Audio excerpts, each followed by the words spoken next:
नमस्कार, मी मिलिंद कांबळे। मी प्रत्येक वेळी ह्या अंबाडी शिरसाट रस्त्यावर उभा राहून बोंबलत असतो।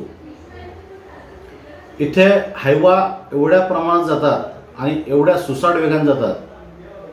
आज मी घरून निघताना वज्रेश्वरीतून अंबाडीला येताना मला खरिवलीची स्वामी विवेकानंदची स्कूल बस दिसली।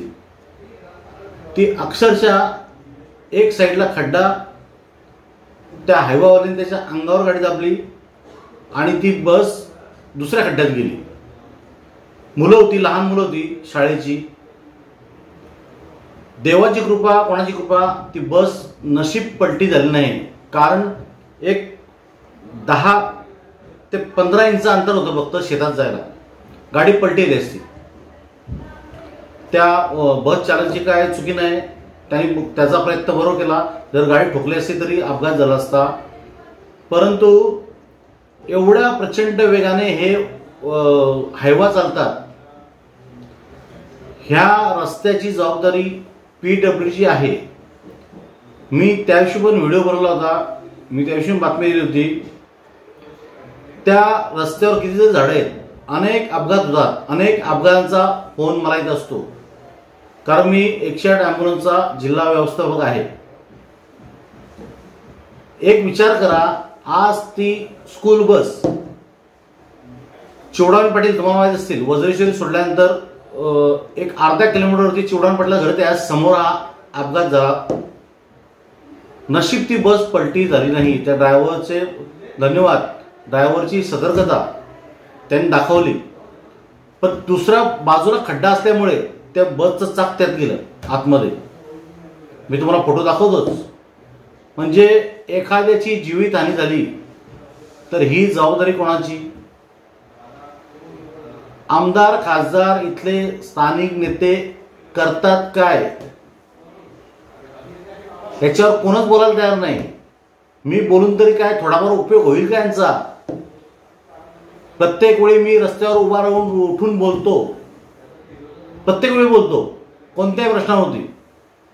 जर अपघात झाला असता, काय झालं असतं चुकून, जर कुठे जीवितहानी झाली असती, ड्रायव्हरचा जीव धोक्यात आला असता किंवा त्या मुलाचा एखादा जीव धोक्यात आला असता, तर कोणी भरपाई दिली असती? शासनाने दिली असते 2-4-5 लाख। पण ह्या हायवा डंपरवरती कंट्रोल कोणाचा आहे का नाही? तो डंपरवाला निघून गेला फास्ट, ती बस अडकली इथे। अगदी रस्त्याच्या बाजूला 5-6 इंच अंतर होतं।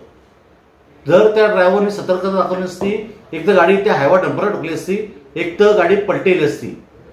आणि तिथे पण बॅड लक असे की त्या खड्डा होता, एवढे प्रचंड खड्डे आहेत, तुम्हाला माहित आहे।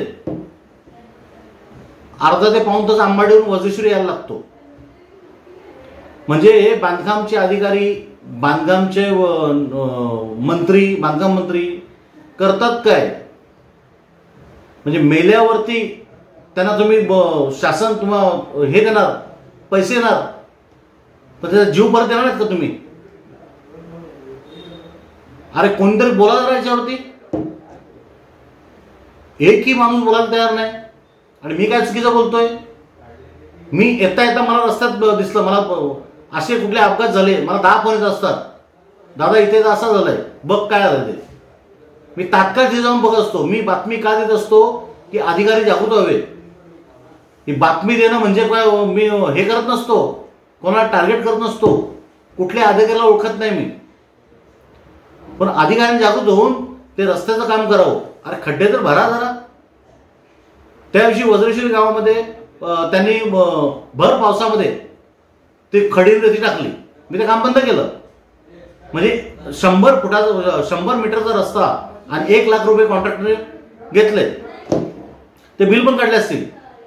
ह्या बांधकाम विभागाचे किंवा प्रत्येक क्षेत्रामध्ये लोक, क्लर्क पासून तर त्या अभियंतापर्यंत, बांधकाम मंत्र्यापर्यंत, सगळ्यांना, आमदार, खासदार यांना सगळ्यांना टक्केवारी पोहोचते। त्यामुळे तुमच्या जीवाची कोणाला काळजी नाही, तुम्ही रस्त्यावर असेच मरा। माझी सगळ्यांना विनंती आहे, जर एक विचार करा, त्या स्वामी विवेकानंद स्कूल बस, त्याच्यामध्ये 5-6 मुलं होती। ती स्कूल बस जर पलटी झाली असती, एखाद्या मुलाचं 7-8 वर्षाची मुलं होती हो, लहान लहान, ती जर पलटी झाली असती आणि एखादी जीवित दिली असती, त्यांनी काय केलं असतं, वडिलांनी काय केलं असतं मला सांगा. एवढी पण कोणाला काळजी नाही. एवढा अंदाधुंद कारभार चाललाय. मी म्हणतो आमदार खासदार हे करतात काय?